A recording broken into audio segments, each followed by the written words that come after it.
Hello, everyone. Welcome back to Geek Warning, brought to you by the Escape Collective. I'm James Huang. I'm joined here in the Boulder Gruppetto Pseudo Studio with ace mechanic Zach Edwards. Hi, Zach. Hello. And joining us from literally the opposite side of the world is tech editor Dave Rome. Hi, Dave. Ah, hello. Is it the opposite? It's pretty close to it's not quite opposite, but it's awfully far. Okay, all right. Not quite directly the opposite end of the world, but for all intents and purposes, Sure. Yeah. It's still far enough away. Yeah. Absent from this week's show again is, unfortunately, Kaylee Fretz. Kaylee's kid's got a doctor's appointment today, and Ronan is busy. He's on a bit of a secret mission that we can't tell you about until next week. But let's just say he's playing with something very, very, very expensive at the moment. And we will discuss that one next week. Is it a puppy? Anyway, it is not a puppy. It is not a puppy. As far as I know, it is not a living thing, although we haven't quite gotten to that part of the discussion in his product presentation. So maybe there are living things involved in this thing that might explain why it's so expensive, but we will find out next week. We do have a whole lot of stuff to talk about this week, however. We got some new, we got a new bike from Specialized that is actually pretty substantial. Definitely not in terms of cost, but in terms of effect on the overall cycling population, I think. Got a new helmet from Kask. We've got some more news from Wahoo, some good news this time. We have some new rolling resistance results from Aerocoach, which includes the latest Vittoria tires. And we've got some fancy stiffness tests on some road cranks from bike shop Fairwheel Bikes in Arizona. How's everyone doing today here? Dave, you've got quite a lot of facial hair today.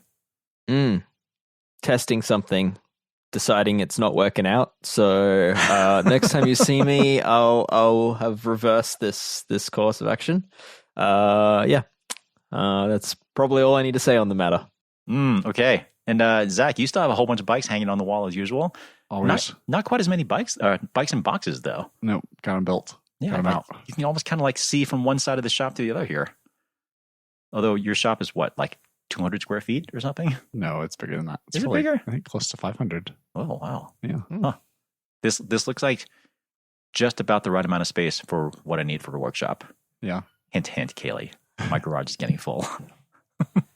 Anyway, let's go ahead and dive into the news here, shall we? Probably the biggest news on the bike front, I would say, is this new Specialized Allez that just got launched. By the time you listen to this, it'll be yesterday or the day before. Dave, what is this thing? Why does it matter? And what'd you think of it? Yeah, so, I mean, the Specialized Allez is kind of one of those, I guess, iconic entry-level road bikes that a lot of us started on. A lot of us found road cycling through a bike like the Allez, or maybe it was a Cannondale CAD, or one of the many numbers of Trek aluminium bikes. And yeah, it's just a very good entry level bike is what I found out through testing it. And as I said in my review, I've ridden quite a few entry level bikes in recent years, and a lot of them kind of leave me wanting to end the ride sooner than I probably should. A lot of them like have, either the fit's uncomfortable or the saddle's bad or the tires feel awful. And the result of that is just a bike that doesn't really make me want to be on it. And the Allez, at least this new Allez, wins in that regard. I mean, this is literally a bike that, despite it being an entry-level bike with Tiago components, I ended up choosing to take on group rides and ended up spending more time on it, well beyond the point that, I'd already made up my decision and made up my opinion of the bike for the review. I decided to just keep riding it and try different parts on it and just see, how far I could push it. And yeah, it's a legitimately good bike, regardless of the price point it sits at. So why is it good? Like, is there anything special about the frame in particular? Not really. I mean, it's a pretty basically done aluminium frame. It's about, roughly around that 1,400 gram mark for an aluminium frame. The welds aren't necessarily all that pretty. It's kind of a traditional, mitered joint frame. It doesn't really have anything too special about it, but that's also kind of the charm of it, is that there's no proprietary parts on this. Everything's basically what you'd find on a bike from 10 years ago. It's a threaded bottom bracket, a round seat post, a regular steer tube. The cables are external of the handlebar. They do go through the down tube, but that's pretty common and pretty easy to work with. yeah, it's just a very simple bike. But just what they've done right is they've just nailed that geometry. It's a very accessible geometry. Like the stack and reach is probably quite comparable, closely comparable to like the Specialized Roubaix. So it's that endurance style geometry. It's also kind of in line with what you'd find with a lot of gravel bikes. But yeah, they've nailed that, and they've also made the frame not too stiff. Like there's a sense of flex in this frame, a hint of it that just makes the bike ride more comfortable. And then combine that with the fact that they've fit as stock like a 31 millimeter measured tire. Yeah, you've got a lot of air volume to run low pressures. You've got a comfortable saddle. It's just a very smooth bike. And Specialized says it runs. Well, they approved the bike to run tires up to 35 mil wide, right? Mm-hmm. Yep. And that's ISO spec. So, I mean, you could probably squeeze like a 38 in there if you really wanted to. But yeah, it's designed to run 35s or 32s with fenders. So there are fender mounts on this frame. There's even a rack mounts. And they've cleverly hidden rather than have like bolts on the seat stays that you normally require to have racks for a rack, they've actually, it's hidden inside the seat clamp. So the seat clamp bolt actually has an M5 thread in it on both sides of the bolt, so you can directly attach the rack to that, which is quite a cool little detail that I don't think I've seen anyone else do. I'm sure someone else has done it, but it's it was an unexpected detail. That, I mean, the bike seems to look pretty good too. Yeah, it does. I think it personally, I think it looks a lot more expensive than it is. I think the silhouette of it is very much like I guess kind of like an Athos, a bit like an older, maybe an SL6 tarmac. Obviously, when you get up and close, you can see that it's got some pretty obvious welds on it, which is kind of the telltale sign that this is not a more premium bike. But it's, I think they've done a very good job. It's got a full carbon fork on the front. I think there's a lot to like about this bike. And I guess my biggest issue with it is that they don't actually offer it in anything higher than a Tiagra spec. I mean, I'd have to imagine that decision was based on what they've seen from the market. I guess that would be my guess anyway. I mean, as much as enthusiasts like the three of us would like to see a higher spec model with kind of a little bit of a more basic, straightforward aluminum frame like this. Yeah, my guess is that at that price point, people just expect to see carbon, I suppose. They expect to see carbon. I also think this whole the whole market of entry level road bikes is not what it used to be. I think the gravel space has really killed off this segment, and I think that's reflected in the fact that when I was trying to do price comparisons on this new LA, there wasn't a lot to compare it to. Like, I was legitimately struggling to find directly comparable bikes that had, say, the full hydraulic version of the Tiagra group set, like the Soleil Sport that I reviewed. Like in the US, at least, I couldn't find a very equivalent bike from, say, Giant or Trek to compare it against, or Cannondale. It's just, I don't know. There's some weird gaps in the market forming, and I believe a lot of brands are filling that with gravel bikes that obviously have more demand. I mean, granted, Zach, your shop, the Boulder Gruppetto, I mean, you deal primarily in higher end stuff. But still, looking at the bikes that are on the wall right now, I find it still kind of telling that the only aluminum bike that's up there is yours. Oh, is that Diverge Carbon? It's a Crux. Oh, you used to have an aluminum Diverge, though, didn't you? Yeah, a while ago. Oh. Yeah. So, anyway, all right. 2 bikes ago. The only metal bike in this shop is an old independent fabrication that's steel. So there are no aluminum bikes in this shop right now, are there? Yeah, that's high. I said aluminum. I said there are no aluminum bikes. Yeah, Oh, that's right. Metal steel. bike. Right. So you have said a metal. Okay. Fair enough. But still, no aluminum bikes, though. No, unfortunately. Well, that's a little sad. Yeah. Dave Zach does also have his walls filled with national championship jerseys, so it's maybe slightly different. Like I said, vibe, it is not the typical cross section of the cycling population. That's for sure. Yeah. Dave, do you have any sense that Specialized, like maybe is sort of dipping their toe back in the water a little bit in this segment? Like, do you think they might expand a little bit if there's more demand? Because I think you mentioned this in the review that's currently up on escapecollective.com, so you should go check that out. You had mentioned that basically all the three of us for sure. I know Kaylee definitely, and certainly I would imagine a whole bunch of cyclists who are pretty avid enthusiasts right now started out on nicer aluminum road bikes, which, as you mentioned, are harder to come by. But I get the impression that this Allez Sport is certainly good enough that it seems worthwhile of a pretty nice group set on there and some nice wheels. I mean, you even swapped some of the stuff on there to kind of see what it could do, right? Yeah, I did. I think it is. I think, unfortunately, Specialized themselves seem to be quite happy to push people towards carbon as soon as they want a nicer bike. I think the other element is that they've got the Allez Sprint, which is a premium aluminium bike. And that's the sort of bike that if the next step up from Tiagra is 105 and they've got that bike in the Allez Sprint, you can buy a 105 spec Allez Sprint. The issue there is that the Allez Sprint is just a very different beast. The Allez Sprint's basically an aluminium version of the Tarmac. It's a full-blown race bike.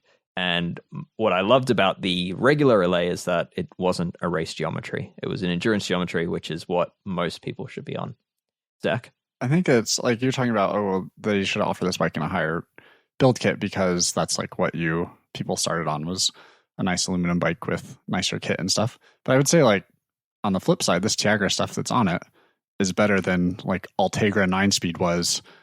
It's better than Ultegra. It's comparable to Ultegra 10-speed. So like it's pretty good stuff. And I mean, if you wanted to upgrade this bike, I would put some nicer wheels on it and then it's going to be great. Like, like that's the bulk of the weight on this bike and what's going to affect the most of the feel. Yep.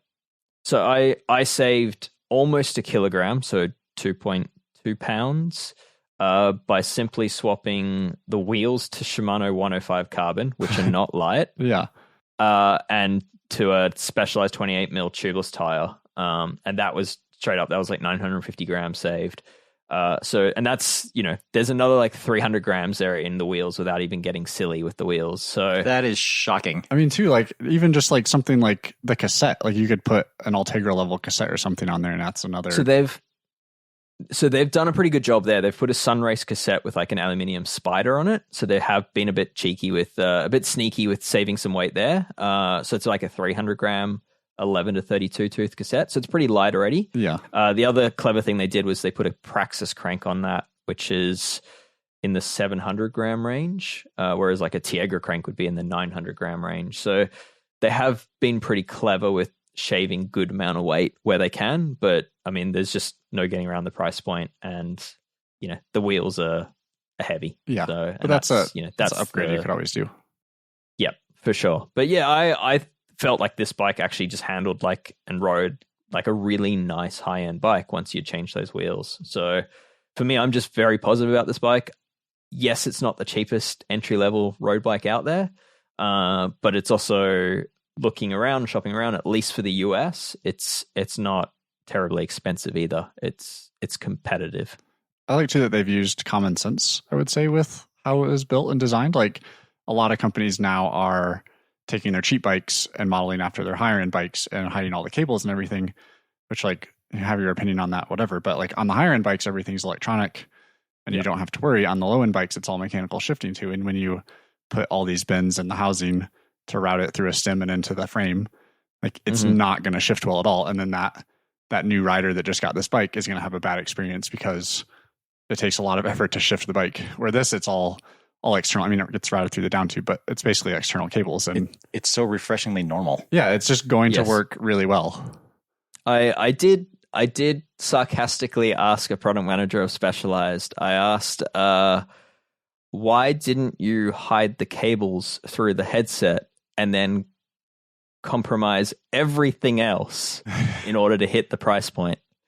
And their response was basically along the lines of, we decided to make the bike that we'd like to own ourselves. Right. And basically, and then went on to tell me that there's not a single new component created for this LA. Yeah, I just think it's refreshing a bit to see like use common sense on how to design a bike rather than like, oh, this is going to look good on this showroom floor and sell a lot of. Yeah. So and I think the outcome of that is one, a bike that you can easily upgrade and change parts on in future, and two, a bike that's not going to cost you an arm and a leg to service down the line, and that you'll probably still have running. It'll still be on the road in 10 years' time. This LA, it's built solid, and everything is, I guess, backwards compatible with stuff with parts that are common fitment. And yeah, for me, the result is just a very smart, sensible bike that is not going to become trash when, say a special headset spacer or a special headset, some proprietary component stops being manufactured. This Allez will always be serviceable. I mean, like I said, it just seems so refreshingly normal. And the reality is, I think Zach, you mentioned this earlier, but if you sort of rewound the clock 10, 15 years or something, this would be a high-end aluminum frame. Mm-hmm. Yeah, it would be. I think, it's, it's not these days. I mean, there's telltale signs that they could always go a step above with what this frame has, specifically in the welds. They're a bit bulky looking, should I say? But they're called smooth weld. Yeah, that's quite funny.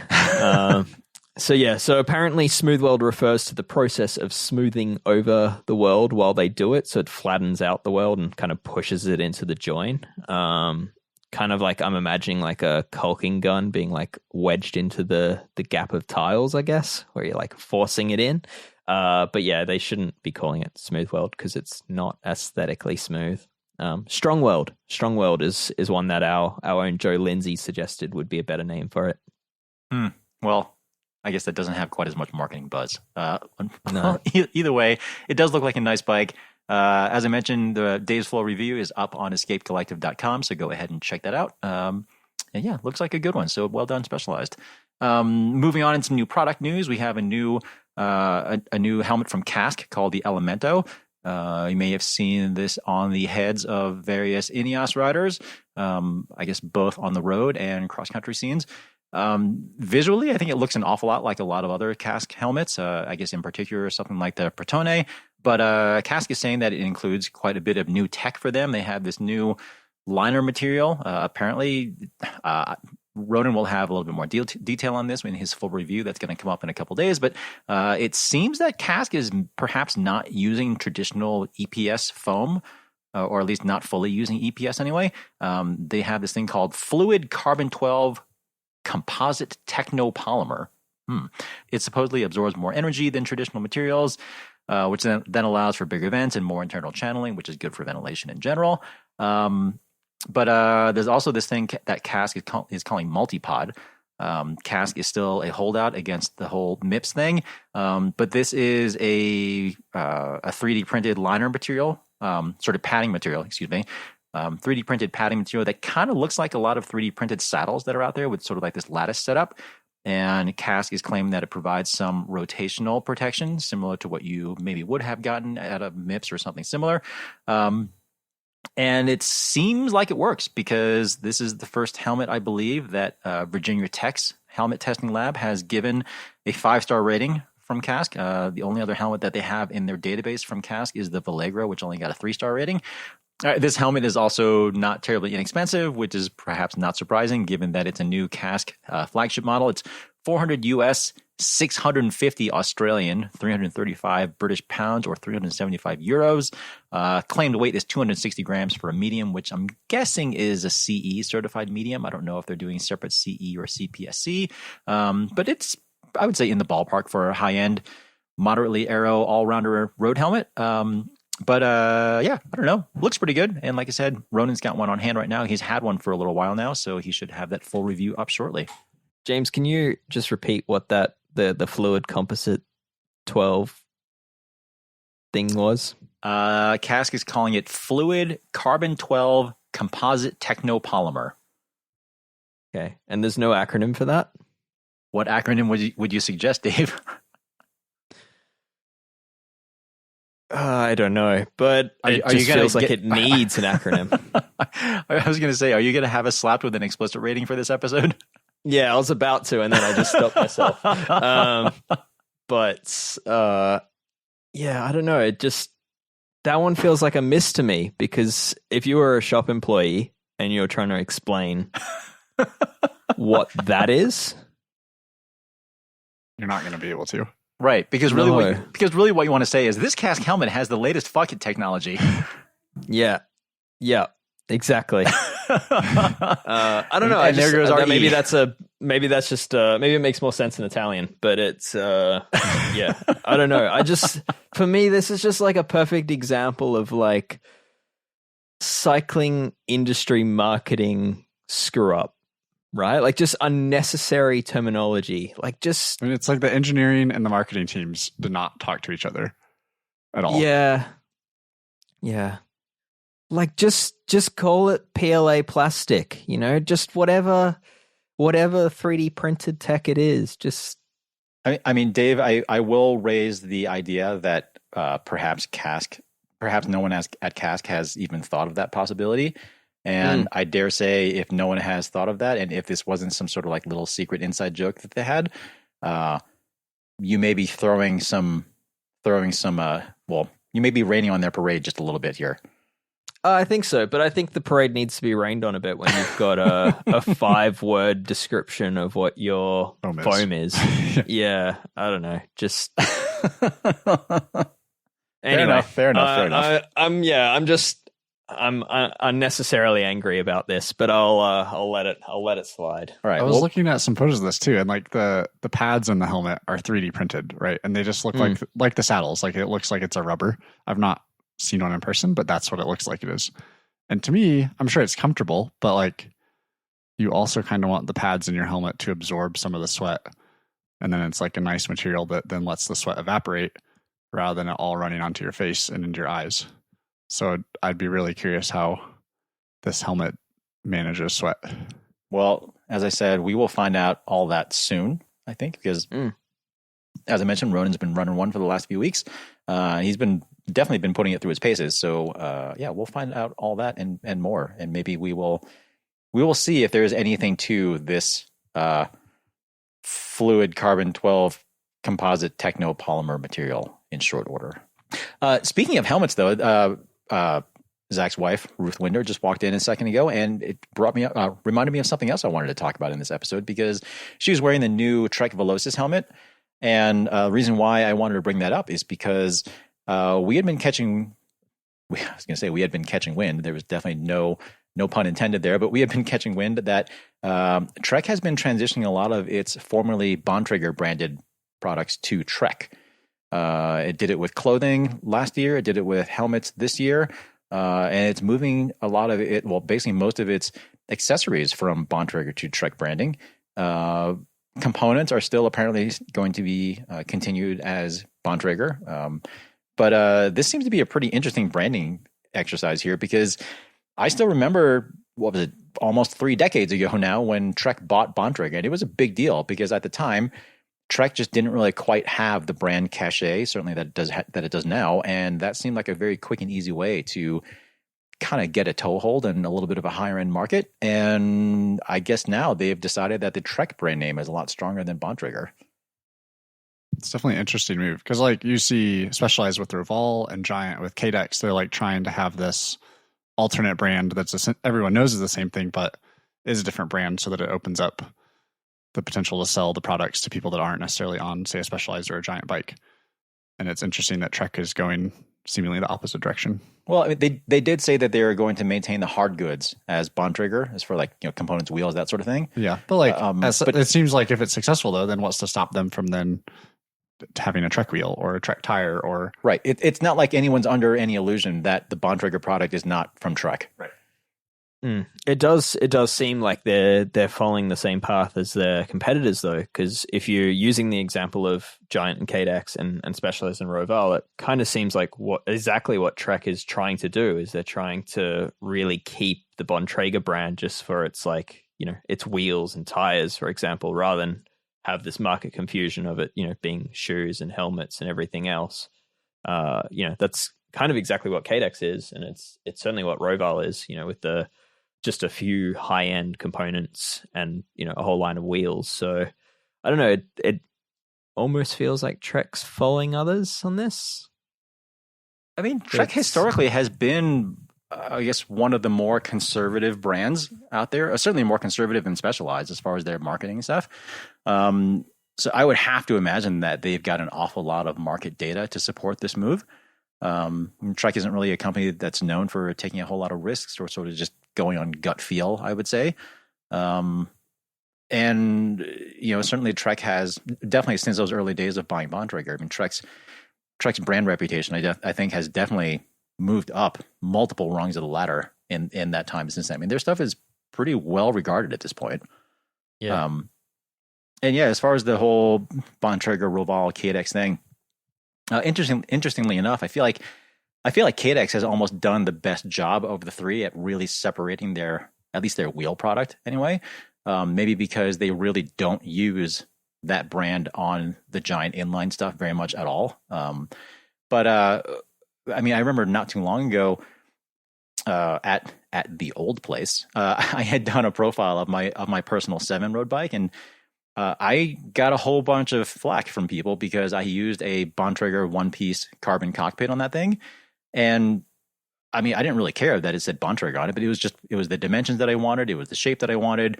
And I thought it was just a really good, high quality piece, which is why I used it. But I just found it interesting. Are you still using that bar? I am not. It got recalled. Yeah, I thought so. I cut it in half, and it is in the trash, never to be used again. Okay. Yes. Mm. Yes. Yeah, that's exactly where I was going with that question. But anyway, point being, it is interesting that, if you go into your local Trek retailer, you are going to see an awful lot more of this stuff being branded as Trek and not Bontrager. So just a little interesting little anecdote there. Yeah. Do we think it'll impact their sales? I don't think it'll positively impact their sales, but do we think it'll negatively impact their sales? I don't know why it would. I mean, does anyone think? Yeah, I mean, I don't know. I mean, I think at this point, we are a long, long way from Bontrager being like this cool little Santa Cruz brand making sweet steel and titanium hardtails. It's just not the same brand that it used to be. Yeah. So I wonder if that cachet that Trek essentially just bought in the mid-90s, I wonder if that's kind of worn off by now. Yeah. I mean, most people, I feel like, don't know Bontrager outside of it being a Trek product. No. Yeah. So, no, I think it's kind of just a new name, but isn't going to make any difference to anyone. I don't think so. I mean, it may make a difference just because, like I said, at this point, I wonder how many people know what Bontrager is or who Keith Bontrager is. I mean, Keith has kind of pulled away from the cycling industry, and I think for, I guess, the current generation of cyclists, unfortunately, a lot of them probably just don't really know what the history is behind that name. Yeah. So anyway, just interesting to note. In other industry news, we've been talking a whole lot about what's been going on with Wahoo Fitness. Mostly bad news, unfortunately, as far as their financial status, but that seems to be turning around now, or hopefully will be. It was just announced that founder Chip Hawkins, together with the Roan Group, which is the original venture capital investor and partner for Wahoo, and along with David Wickman, who is of Jury Capital and Human Powered Health, and RZC Investments, aka the Waltons, the three of them have bought the company back from the banks.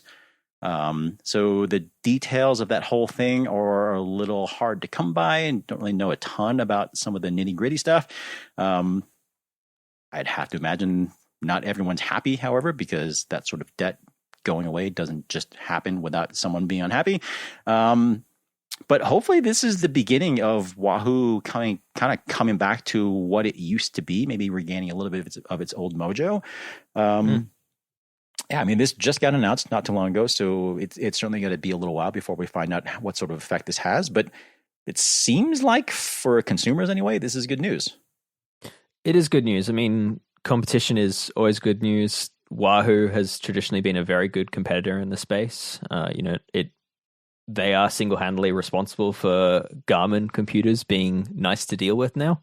Like the user interface would just still be terrible on Garmin if it weren't for Wahoo pushing that game forward. I guess my question is what will change internally to ensure that they don't repeat on the same mistakes? Because it does sound like a lot of the same upper management are still there and are still involved. And I guess hopefully, some lessons have been learned that, they don't end up in the same place in 3 or 4 years time from now. But time will tell. Yeah. And I obviously, we obviously don't have that transparency. So it's a private company. We don't have that insight into the company. So, I mean, it's just, nothing more than speculation, but hopefully they can figure it out Yeah, it would be nice if it would be nice if we saw Wahoo kind of returning to spending a little bit more attention on their core competencies, and maybe not expanding super aggressively. Yeah, I mean, I think we're all pretty big fans of their computers. The watch was unfortunately a pretty big miss. I would imagine that cost them quite a bit. But yeah, we'll see where things go from here. But again, it does seem like it's at least not progressively worse news as things were going. So this at least sounds like they're kind of bringing things back. Hopefully it's a good thing that Chip Hawkins is seemingly back in some level of control of the company. And yeah, as I've mentioned before, we'll keep our eyes on this one and see where things go. But it seems like a positive development. Hopefully, fingers crossed. We'll see. Yep, indeed. Heading back to product, we have, not too long ago, we talked about the new Corsa Pro and Corsa Pro Control from Vittoria. And a lot of the changes that Vittoria made on that tire were done in the I guess, pursuit of lower rolling resistance. And now we have confirmation from our friends at Aerocoach, who have done a bunch of roller testing, and they have confirmed that the Corsa Pro is definitely a very fast tire. In their testing, it showed to be basically the second fastest tire, only behind the Specialized Turbo Cotton that isn't a dedicated time trial model. And the 26 millimeter width is basically in a dead heat with the 25 mil Conti GP5000, which is another fast tire that we know about. But yeah, nothing super surprising there, I would say. But I guess it's good to get some confirmation that what we have felt on that tire and what we seem to have perceived of the tire is actually what it really is in the real world. What I would say is a little bit surprising, however. This isn't necessarily new data from Aerocoach, but just looking at all the tires that they have tested, and granted, some of these tests go back several years, it's kind of surprising how big of a difference there really is between a lot of higher end models, though. Like, yeah, according to Aerocoach's testing, a pair of those Vittoria Corsa Pros requires it's a 27.2 watts of energy per pair to maintain 45 kilometers per hour, and that's just in terms of rolling resistance. Some of the worst tires in the list, however, they were pretty bad. They required almost 50 watts of energy. So pretty horrible. Yeah, I mean, that worst tire, I'll say it because it's publicly available data, but Cadex is at the bottom of that list with their race tubeless TLR tire. So yeah, I mean, it's not that surprising to see Cadex so low down the list when you feel that tire. It kind of does have a bit of like a kind of a rigid feel through the tread, I guess. Like it's like when you have it in your hands, it does feel a lot thicker than some of these faster tires, especially like the time trial specific tires. But yeah, I mean, it's surprising to see it more than double the rolling resistance.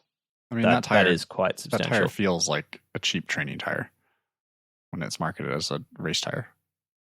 It's marketed as a race tire. It's a very expensive tire. I mean, they Cadex will tell you they're not holding back in the technology in that tire and the expense on that tire. So it is surprising to see it perform so poorly. I also know that tire, is this public available knowledge or not? Either way, Maxxis is the manufacturer of those tires, and the Maxxis tires as well don't. They're consistently not low down the list, should I say? They're quite high in the rolling resistance stakes. So I mean, that's where am I looking? The High Road TLR is sitting at about 42 watts for a pair to maintain at 45k an hour. So I mean, that's not a super fast tire for another tire that's pitched as a high end racing tire. No, and to put this into perspective, I mean, 45 kilometers per hour to a lot of people on the surface is going to seem like a pretty unreasonably high speed, but the reality is it's a pretty achievable speed for people of even kind of like modest fitness, I would say, even like relatively seasoned cyclists. And then when you're looking at those kinds of differences in watts, like 20 watts at that's 20 watts is a lot. Yeah. And that's just straight up rolling resistance, and that will continue to increase as you go up in speed. But I mean, it kind of reinforces the idea that we've all ridden nicer tires, and we know that they feel better. They're kind of just often just more enjoyable to ride. But this puts numbers to that sensation and just reinforces the notion that tires really do matter an awful lot when it comes to bike performance. Yep. Best upgrade you can make. Arguably one of the most cost-effective ones I'd say you can make too. Yeah, indeed. All right, moving on to another set of bench tests, which I thought was pretty interesting. Fairwheel Bikes, they are a pretty prominent high-end retailer in Arizona. They have done crank stiffness tests, like bench-style tests for, I'm not really sure how many years and how many iterations they've done of this now, but they just did another round, and they tested 16 different road models from 10 different brands, made of 3 different materials, including carbon fiber, aluminum, and titanium. And some of the results are pretty, I'm not going to say eye-opening, but they're pretty interesting to see. Not least of which because there is roughly a 50% difference between the stiffest model that they tested and the least stiff model, at least in terms of the amount of deflection that they saw under load. I think the stiffest one was only had about 5 millimeters of deflection under the load that they had set up, and the least stiff one had 8 millimeters of deflection. They didn't go into any sort of speculation as far as how much that actually matters in terms of performance in the real world. Because you do still have things like, there's some element of energy return probably, and different damping characteristics of different materials and whatnot. There's still some pretty interesting things in the study that I think make it worth reading. I should go ahead and search Fairwheel Bikes crank stiffness test, and I think you'll find the results in Google pretty quickly. But a couple of highlights is like the King Creek E-Wings, those welded titanium cranks that they have. They're not only the stiffest overall, but also the third best in terms of stiffness to weight, because those things are also quite light. Quite impressive. Surprising. It is surprising. Quite impressive. Well, maybe it's not super surprising when you look at those cranks, just because the cross section is so big. Those cranks do have a wider Q factor by I think over 10 millimeters than most typical road cranks.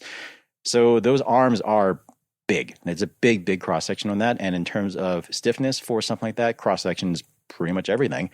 Other thing that's pretty interesting to see, Rotor's Aldo Carbon and Aldo Alloy models both did extremely well in terms of both absolute stiffness and stiffness to weight. That's, I think, pretty notable too, because I feel like structurally it doesn't really seem like those things are huge standouts in terms of what they are, I guess, how they make those cranks, aside from the Alloy one's still pretty interesting because they do the whole longitudinal rifling thing. But no surprise, Shimano's hollow forged aluminum cranks still continue to do really well in terms of overall stiffness, although they do tend to be a little bit heavier than some other models. But what I found honestly really surprising, having looked at these crank tests for a while over the years now, is Lightning cranks. It's an old design. It's basically the precursor to the old S-Works carbon cranks. But that design is falling pretty far behind in the rankings, whereas before it did really well. And it seems like I don't think those cranks have gotten worse per se, but I think it's more that other cranks have just gotten an awful lot better, and not a whole lot has happened with those. Yep. The surprising one to me is the SRAM Red crank, the dub crank, being quite low down the list of stiffness. Like the only ones that are tested that are more flexible appear to be the Easton EC90SL and the Lightning. So, yeah, I don't know. That's somewhat surprising, but then again, I guess the SRAM Red crank is, the cross section of it is quite narrow. To the point that you need to use pedal washers to stop your pedals from poking out the back of them. So, yeah, and there doesn't really seem to be much of a trend either, as far as like cranks that have an integrated spider versus ones that don't. Like aside from the Shimano, for example, pretty much all of these cranks, if I remember correctly, have separate bolt-on spiders that attach with a spline or something like that. So that doesn't seem to matter a whole lot. I would have to imagine that helps Shimano, just given how those things are made. But yeah, not really sure what that means exactly, but yeah, pretty big spread. Real world question. We've all ridden plenty of bikes with, say, SRAM Red cranks and, say, new Shimano. Let's just say Ultegra, which rates a little bit stiffer than Durace. Do you feel any difference, and does it matter? I think like it's interesting to look at the numbers, right? Like it's just kind of an interesting test. But like similar with bikes, I think everything nowadays is all pretty good. It's not like 10 years ago we were doing a crank test and like some are pretty stiff and others are completely a noodle. Like these are all pretty good cranks. And I think, like I said, it's interesting, but I think someone's going to buy the SRAM crank because they want a SRAM group set, or someone's going to buy the Shimano group or crank if they have a Shimano group set, or someone's going to buy the rotor crank if they need 150 mil or something. Like, I'd feel like this is just not going to affect anyone's purchasing. Yeah, I agree that cranks are also a lot better than they used to be. Like, you used to, back in the days of square taper cranks, or even since then, you used to look down and under power, you could see your chain rings moving within the... Right, like that doesn't happen. Within the line of the front derailleur. That's not something that I've noticed or even care to look at anymore. It is still interesting data, I guess. Yeah, I mean, years ago, this was back when Leonard Zinn was doing a lot more writing for Velo News. But I remember him writing an article talking about how bicycles as a system are essentially a whole bunch of springs in series. And when you have them mounted like that, essentially you can change a whole lot of spring rates as much as you want, but ultimately the one that you're always going to feel the most, at least looking at that sort of simplified setup, the one you're going to notice the most is always just the softest one. So like if you were to take just one and stiffen that up, great, but that doesn't change the fact that you're still going to feel the softest one the most. So I think Fairwheel rightfully does not make any big assumptions. They don't draw any grand conclusions from this test. But it does seem to me that, I think people would generally agree that when everything in the system is stiffer overall, the bike does feel faster. It feels more responsive under power. That doesn't necessarily mean that it's faster, because I think we've got plenty of evidence at this point to show that stiffer doesn't always mean faster. But I would say certainly to me, I feel like if you're kind of more of an average rider or more of like even a lighter weight rider, it's probably not going to matter too much what kind of crank you go with. But this sort of data might prove interesting if you are a particularly bigger rider or sprinter or something like that, or you just want to make sure everything in the drivetrain system is as stiff as possible, just so it feels good. But regardless, this sort of data is always fun to see. I feel like it's always enlightening. Mm-hmm. Yeah, agreed. And they do, Fairwheel, I mean, for more than a decade have done this style of engineering-led test, which there's not enough of that in the bike industry. It's very hard to do. It's very time consuming. It's costly to do. So it's kudos to them for continuing to do so, even though they no longer do their quick release test because no one's using quick releases. So yeah. I mean, I suppose they could do the test now. It would just be a much quicker and easier test, right? Yeah, exactly. All the good options are discontinued, and the Shimano is still the best. So there you go. Test done. Done. Well, like I said, that test is pretty interesting. So go ahead and head over to Fairwheel Bikes, look up the crank stiffness test, and go read their write up for yourselves and see what you think. All right, that's enough news. I think we have gone long in several episodes over the last few episodes, so we've unfortunately kind of skipped a lot of our On Your Mind segments and some PSA stuff. So I think it's time to dedicate some time back to those in this episode. Dave, you got anything on your mind at this point that might be over the heads of your family? Yeah, I've been spending a decent amount of time on that new Epic World Cup, which we chatted about recently, and been playing a lot with the rear shock settings, and don't know if I don't know if I'm a fan of full suspension bikes without sag. They're a bit quirky. They pedal it pedals amazingly. Right? Like an old giant NRS, perhaps. Like an old giant NRS, definitely get those vibes. Definitely get the vibes of being on. It feels like a hardtail when you're out of the saddle. It feels like a locked out dual suspension. But it also feels like a locked out dual suspension when you hit a rocky climb at speed and your wheels get bounced and then you go sideways. So yeah, sag. Can you set it up to run sag, or is it just there's no option? So the whole bike's designed to be you can adjust the amount of you can't adjust the amount of pressure, but you can adjust kind of the volume of the negative air spring. And then that allows you to set your sag. So yeah, you can set, basically it's designed to set anywhere between 0 and 10% sag. And the 10% sag is still not a lot, but at that point it does, you do have some level of compliance to the system. So, but yeah, I don't know. There's a lot to like about that bike. It feels incredible on the road to have like this not automatically, but pre-locked out suspension system front and back. But it's a mountain bike, not a road bike. But yeah, off-road, I think I prefer the fork with the brain system just completely switched off. And I think I prefer the suspension set up with the most amount of sag. And even then, I still am starting to understand why the likes of their own factory race team are on the Epic Evo at some races. All right, Dave, hear me out. Let me ask you this. So I just received one of those test bikes as a sample as well. So I'll hopefully have some of my own thoughts to add to this before you go ahead and finish your full review. But what I am wondering, like I said, hear me out. How do you think this sort of suspension design would do as a gravel bike? Particularly set up in the no sag setup. Probably pretty well. So for me, it's like, imagine it's basically a heavier hardtail with all the ride feel of a hardtail. The difference is when you actually hit a relatively decent sized bump where you'd normally feel the rear wheel get hung up on that and sort of soak your speed or at least give an impact to the body, it absorbs that. So I do believe it's more efficient than a hardtail. I do believe it's faster than a hardtail, especially once terrain is, mediumly rough. But yeah, I think for gravel, they'd have to do a pretty good job of making it more compliant to smaller bumps, I think is the reality of it.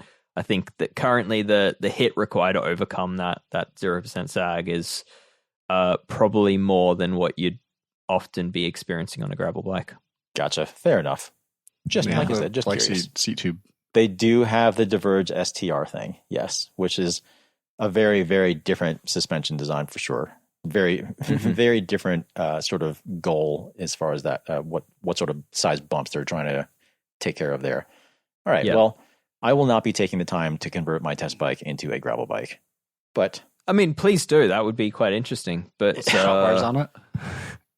It would be interesting, but it'd be a lot. Oh, I guess what I could do is was it Salsa? What company was it, Dave, that ran that released those drop bar gravel levers or that Salsa. Yeah, so it was Salsa that introduced that gravel drop bar that's designed to be run with mountain bike levers, right?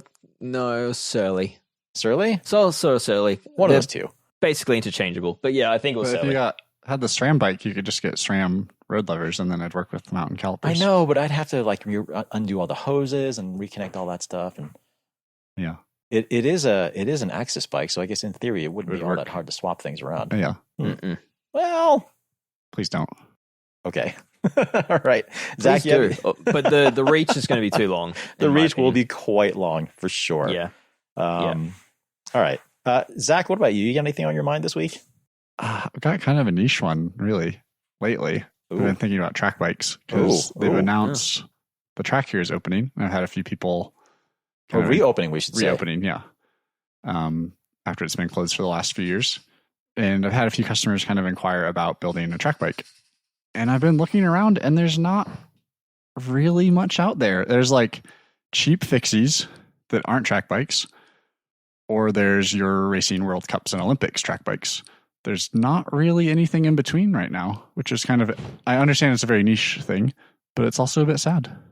Because it used to be like the Surly Steamroller was your kind of entry level, right? Or like Specialized had the Allez, or not the Allez, but the Langster. Yeah. There were Cannondale had one. Yeah, most companies offered some sort of basic aluminum track frame. Bike. Like with Track Geo, maybe they sold it with a big one. A front brake or something, but was still a track bike. And even you could still get nice, a few years ago, you could get nice carbon, like mid-level track bikes.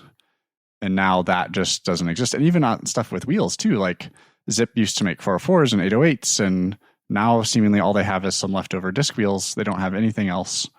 It's just very interesting space out there right now. So what you're telling me is that the government level funding for professional racing is maybe not aligned to where people are buying bikes. Correct. Yeah. Oh, weird. What Funny that. Yeah. How bizarre. It's just, I don't know. Like, I understand track is very niche, and if you don't live next to a track, then it's very hard to get into track cycling. But if you do live near a track, I think it's a great way to get into bike racing, particularly as juniors. And like, most tracks have a good junior program, and it's like a controlled environment to learn how to race bikes. So I'm like huge fan of track racing, and it's fun to watch. And I don't know, it's just a bit sad that there's not that bike anymore, which I understand why, because people don't buy them anymore. But like, it seems from now versus a few years ago when people were still racing track here, that all those products have all disappeared. All right. Well, speaking of track bikes, I should preface this by saying that one of the people who is behind this company is a good friend of mine that I go back a long, long way. But I became aware of this, a new track concept, I should say, that came out not too long ago called, I think it's called Strom, STROMM. It's basically a Kickstarter, and what they're trying to do is they're trying to take advantage of the changes that the UCI made to its technical rules not too long ago, in terms of the like airfoil section depth and like cock or sort of rider reach dimensions and stuff like that have changed quite a bit in track racing. And yeah, they're trying to get something to market in time for the next round of the Olympics, because according to them, they feel like not too many people are going to be able to take advantage of these changes in time to get something on the ground and have it be put into competition in time for use in the next round of the Olympics. But they're running, I think, like a 6-to-1 section depth, and it's a dramatically longer reach, because I guess a lot of the track people, they're running like insane stem lengths, like 170, 190, something like that. Basically just to try and get stretched further out because they're not able to make their frames any longer. But yeah, as far as new track bike goes, that's seemingly one of the most intriguing ones that I've seen over the last little while. We want to race World Cups on it. That's not like, it is still not I'm a Cat 3 bike. racer, and I want to do some track racing. Correct. Like, that's still a $10,000 frame, probably. They're not asking $10,000. I think they're not even asking. Maybe they're close to like a third of that or something. But anyway, it's still like a Kickstarter thing. It's not like an actual product yet, but just something that I thought was worth noting. To Zach's point, I mean, I'm thinking back quite a few years here, but it used to always be the used market that kind of consumed that sort of entry level, I want to try out track for a season kind of market. And because track bikes don't, traditionally, like those entry level track bikes, they don't really have too much going on with them. They don't really have it and too many failures, like unless they're involved in a crash, they're probably going to last a lot of seasons of use. Yeah, totally. And the geometry doesn't really change. They don't really get dated. So from memory, like the used market used to be pretty strong of people trying out track, buying a used bike, life getting in the way, and then them selling it on to someone else. And the circle of life continues. Is that still the case? Have you had a look on the used market? I was looking. Yeah, I was looking on. There's definitely used stuff out there for sure still, but even stuff like chain rings, like everyone used to make track size chain rings, and now there's like 2 companies that make them that are readily available. There's a lot of boutique companies, right, that make ones for racing World Cups. But like everyone used to make track chain rings or track cranks, and like now it's just interesting how there's less products being made. Yeah, a lot more specialists by the sounds of it. Yeah, like stores. I guess too. I wonder if some of it is like the Red Hook crits for a while. They used all track stuff, and that went away. So like SRAM stopped making their track cranks, right, because that was the market for those. Just interesting. I guess we've seen that in other niches of cycling too, like cyclocross. It really wasn't too long that was really, really hot, particularly in the US. And now with the advent and growing popularity of gravel, and how similar those two types of bikes are, I think we have basically seen nearly every cross bike that once existed get sort of transformed into more of a gravel bike. To me, hilarious, because like I grew up racing cross, and like for the longest time, you were taking these bikes and kind of finding like weird brakes from Europe, or like kind of piecing together stuff that wasn't really designed for the cyclocross bike, right? And then like just as cross bikes got really, really good, it died and everyone quit making them. And I find that just like so funny and ironic. They were getting really good, weren't they? Yeah, they got like tires and wheels and frames and like gearing and everything was just so dialed just in time for it to die. Mm-hmm. Oops. James, what's on your mind? I've actually been thinking a lot about sort of weight-weenie stuff because I'm actually in the process of, or I should say I just finished building up a new cross-country bike for my wife. And she is, I would say she was a recovering weight-weenie cross-country racer. She did get over it for quite a while, and then she decided not too long ago that she is kind of tired of only having her like 32 pound sort of all mountainy bike to pedal around on, especially when she's kind of trying to chase around other people who are on like 20 something pound little cross country whippet bikes. And she picked up a bike and she was like, why is this thing so heavy? I'm like, it's not that heavy. It's like 26 pounds. But it is kind of heavy. Well, that one wasn't her bike. Okay. But she was kind of, well, in looking at ways to make bikes lighter, it reminded me that if you are really trying to go for like a truly, truly light build, like she was asking what she could do to make things lighter. And the sad reality is, if you really want to make a really light bike, you kind of have to make everything lighter. Because Dave, I know this is something that you found out when you were reviewing that Specialized Allez Sport. This is something that I looked at when I went through those two Canyon Ultimate road bikes that I was comparing. There are often a handful of ways where you can lop off pretty decent chunks of weight in one go. But once you get once you go for the low hanging fruit, from there, shaving off any appreciable amount of weight from there requires a lot of effort and a lot of money. Diminishing returns for sure.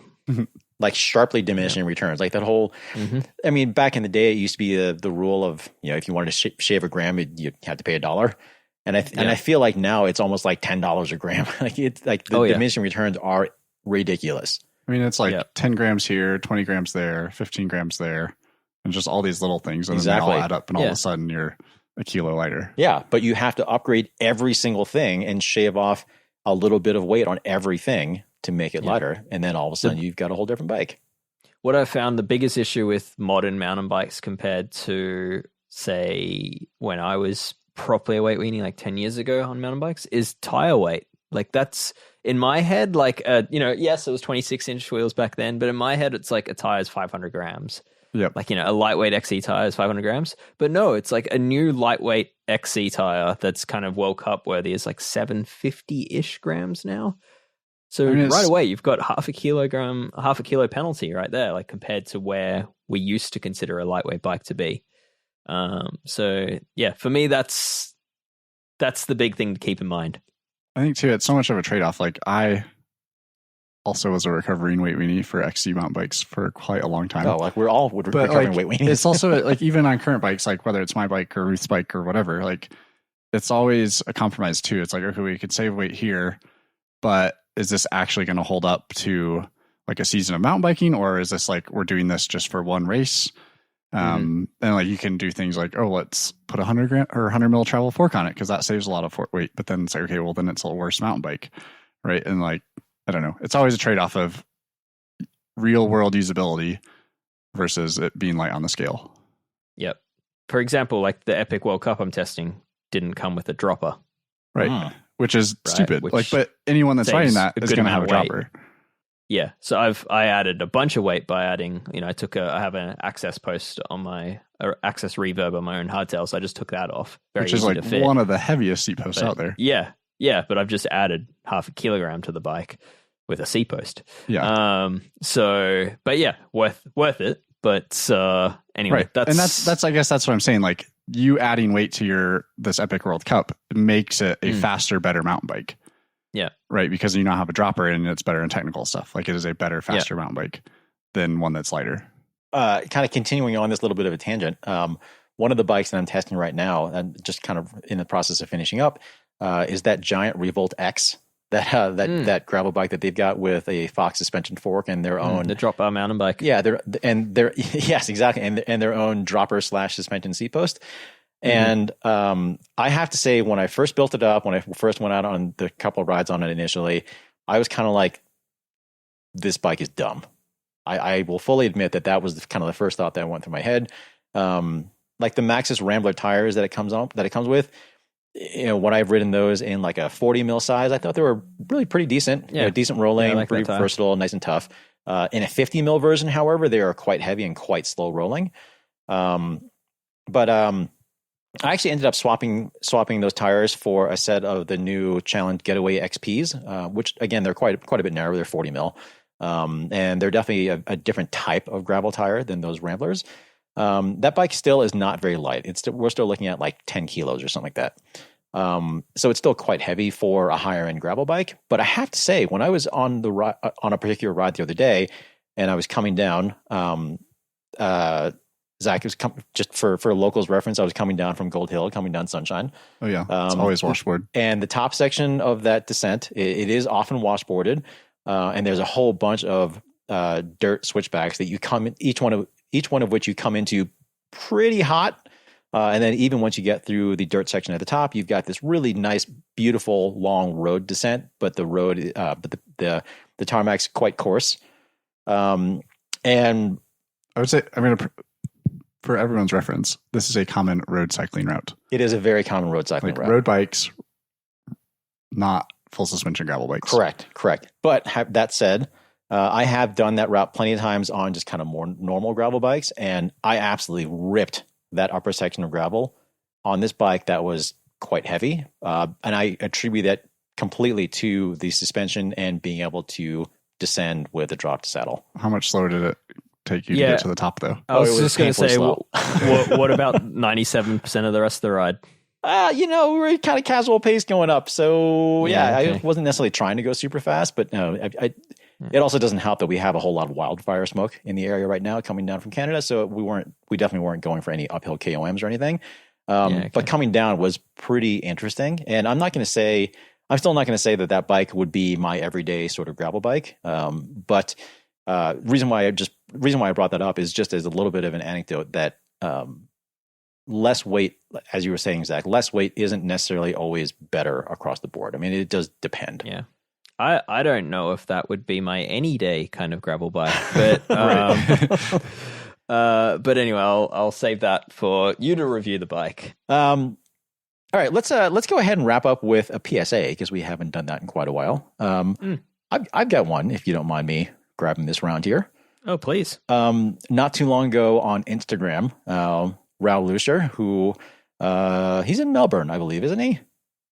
Yes, he is. He's in Melbourne, Australia. He does an awful lot of carbon fiber and inspection and testing and repair, that sort of thing. And he posted a really eye-opening picture on his Instagram account of what we have all deemed the ring of death, which is essentially what you get on the surface of a steer tube, usually if you run with your headset loose for too long, let's just say. Doesn't necessarily have to be a long time, but just certainly too long.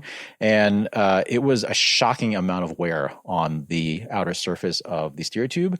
And the reason why that is so concerning is, one, because it's hidden, and two, because that is one of the highest stress parts of your bike. And when and if your steer tube breaks, it is guaranteed to be an unpleasant outcome. Yes. It seems like a very common issue. Why has the collective bike industry not came up with a different way to make the headset tighten against the fork?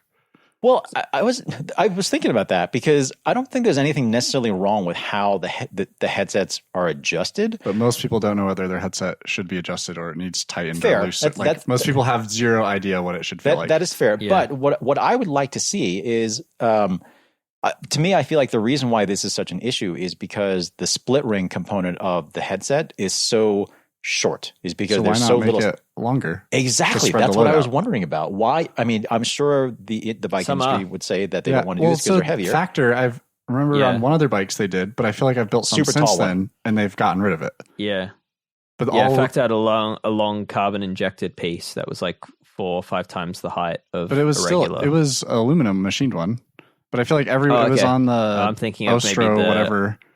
Yeah, I'm thinking the Ostro that bike. Gravel had a long like plastic one. No, this was on the Aero road bike, and it had a metal one. But I feel like I've built 5 of those, and every one of them has came with a different steer tube shape and design and different headset bits. So, but that was one that was really long, and it came, and I was like, why has no one done this before?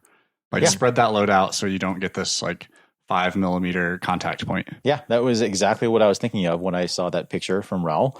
I don't know the answer to that question, Zach. I suspect it's because someone somewhere decided that they were too heavy to make that way or too expensive or something. But given the fact that an increasing number of particularly high-end road and now more gravel and now mountain bikes have hidden or partially hidden cable routing that goes through the headset bearing, it's going to become increasingly difficult and increasingly less frequent that people are going to be inspecting this sort of thing. And I feel like a lot of people are not going to think that running their headset loose for a little bit is that big of a deal. I'm sure there are probably people listening to this podcast right now who know that they have a loose headset on their bike and like, I'll fix it later. The issue is that particularly with a carbon fiber steer tube, again, the consequences can be pretty dire, and it's not really something to be taken lightly. But if it breaks, the brake hoses will hold it together. Oh, so yeah, sure thing. Like fully snap. Yeah. It's such a common issue that I think we've actually had this PSA before. But did we have it before? Did I miss it? Yeah. Not to run a loose headset so you don't wear out your fork, but that's fine. It's a PSA worth repeating because if we repeat it enough, will the bike industry fix it? Like, probably not. We've got threaded bottom brackets came back. Yeah. Just to add a bit of a practical information to this, what's the advice for checking for a loose headset? Oh, that's a good question, because we did actually just have this question come up on our private Escape Collective Discord channel. For our Escape Collective members, someone was asking how they could feel something loose up front, and they were asking how you could tell the difference between a loose hub versus a loose headset. I guess a couple easy things to check. Basically, just lock your front brake and rock the bike fore and aft. One easy way to look at you can feel the play sometimes. But I guess the trick is figuring out where that play is coming from, because sometimes, especially with disc brake bikes, it can be from the disc pads kind of moving back and forth slightly in the caliper. However, one thing you can do is you can look at the upper headset cover, and sometimes you can often see that moving in the frame. Another thing you can do is just turn the front wheel 90 degrees and then do the same test. And most of the time that knocking if it's in the brake pads in particular, that knocking will generally go away. But if it's in the headset, that will still be there. My favorite way is if you grab the headset spacers or the top, like the bearing cap or whatever, with your fingers, and if you can rotate them, your headset is loose. Oh, that's a good one too. And then you don't have to worry about you're rocking it. The brake pads, like making noise, knocking back and forth or anything like that. Yeah. Yeah. You can also put your hands at various places to isolate what's moving, right? So you can put your fingers into the back of the brake pad, make sure that is not what's rocking. You can put it onto the disc rotor to make sure that's not what's rocking. If you've got a rim brake, you make sure it's not the caliper. But yeah, typically I do the same thing that Zach does, which is, especially if it's round spaces and a traditional headset, then that's a very easy one to try twist. Some of the other like more modern aero stuff, like the way they lock in between the stem and the headset, the twist trick doesn't necessarily always work out, but most of the time they're plastic and cheaply made, so they still move around. they just come they're undone. No longer all lined up as they're no longer interlocked. Right. If your aero headset spacers now look like an air brake, then that's maybe a good sign that your headset might be loose. Or a game of Jenga. Yep. yes indeed. All right. Well, on that note, seeing as how we now have a repeated PSA, Zach, I don't know. Maybe we'll just repeat this next week until this starts to get fixed. Or every few months. It just seems like such an easy fix, I guess. Like it's a very common problem. It would be very maybe common not problem. Easy, but like there's enough smart people in the bicycle world that someone could come up with a solution so that carbon steers don't get worn into. Right. A very common issue with particularly unusually big consequences if it goes wrong. Yeah. Like the biggest issue here is that it's a known issue, right? So it's common, but it's also like widely known by brands that metal compression ring, if involved in a crash, can sort of impact and cut the carbon. Like I've spoken with enough engineers in the bike industry that are aware of this and are trying to find ways to solve for it. But it seems just crazy that we have this, this issue has been around for more than a decade with carbon steerers, and that we're still seeing bikes, the vast majority of bikes still coming out with the same known problematic designs. And the average consumer, like I was saying, doesn't know that that's an issue, doesn't know that their headset's loose. Like they'll ride for weeks and weeks and weeks with their headset knocking and being loose, and then they're eventually like, oh, something doesn't feel right. And then at that point, it's too late. Yep. So, anyway. Well, on that happily foreboding note, let's go ahead and Check wrap up this. Yeah, let's go ahead and wrap up this week's episode. Just a couple of notes before we wrap up. If you haven't already left us a rating and review on iTunes, please go ahead and do that, because that does really help us out quite a bit. I know that a lot of you really enjoy listening to Geek Warning, but the reality is we are still a pretty new podcast, and it would be very helpful to introduce this podcast to a lot more people. And leaving us a rating and review, 5 stars only, please, is actually very helpful. The other thing is, if you are not yet a member of Escape Collective, that is how we get our funding right now. This is how we all get paid. This is how we all make everything happen here. So if you'd like, we haven't run an ad. We still have not run an ad, correct? So yeah, if you like what we do, if you want to see more of what we do, if you want to see us maybe even continue to expand coverage, we just launched into cross-country mountain bike not too long ago. Please go ahead and head to escapecollective.com. We did finally port everything over from .cc to .com. That's pretty exciting. So yeah, head over to escapecollective.com and become a member. You can also encourage your buddies to be members too. That would be even more helpful. But anyway, as always, thanks for listening. We will be back next week with another episode, and we're going to be back with another special Ask a Wrench episode, live recording for our Discord members. Maybe in another 6 weeks, month or so. We'll see. Sometime sooner than later, though. And we'll be sure to have Zach and Brad Copeland back on for that one. So stay tuned for that. So yeah, with all that, thanks again for listening. We'll see you next week. Yes. Yeah, bye.